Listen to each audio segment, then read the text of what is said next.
চার দেয়ালের কামরাতে পারবি না কি সামলাতে।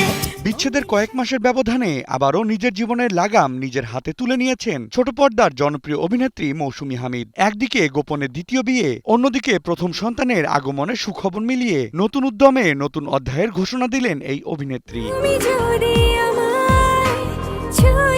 ঘটনার সূত্রপাত গেল শুক্রবার আয়োজিত এক অ্যাওয়ার্ড প্রদান অনুষ্ঠানে, যেখানে বেবি বাম্প সমেত হাজির হয়ে সহকর্মীদের চমকে দেন মৌসুমী হামিদ। এ সময় তিনি তার নতুন স্বামী আব্দুল ওয়াদুদ সজীবের সঙ্গে সকলকে পরিচয় করিয়ে দেন এবং স্বামীকে নিয়ে বলেন, আমরা দীর্ঘ 14 বছর পুরনো বেস্ট ফ্রেন্ড, আমাদের মধ্যে অনেক বিষয়ে মিল আছে, যে কারণেই আমরা বিয়ের সিদ্ধান্ত নেই, সবকিছুর জন্য দোয়া চাই।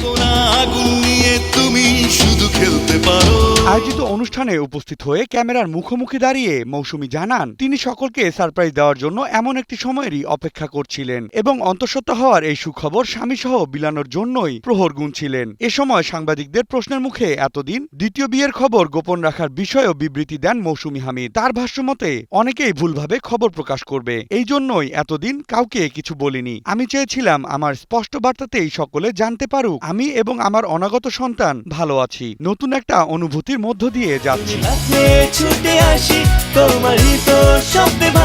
এর আগে 2024 সালের 12 জানুয়ারি প্রথমবারের মতো বিয়ে করেন আবু সাইদ রানা এবং মৌসুমী হামিদ দম্পতি। তবে চলতি বছরের মার্চের শেষ দিকে স্বামীর নামে পরকীয়ার অভিযোগ তুলে সম্পর্কের ইতি টানেন মৌসুমী। আর সেই ঘটনার কয়েক মাস পরেই দ্বিতীয় বিয়ে ও অন্তঃসত্ত্বা হওয়ার খবরে ফের খবরের শিরোনামে ঠাঁই করে নিলেন অভিনেত্রী মৌসুমী হামিদ। অল্প একটু জীবন বাকি। Desk report, news 24।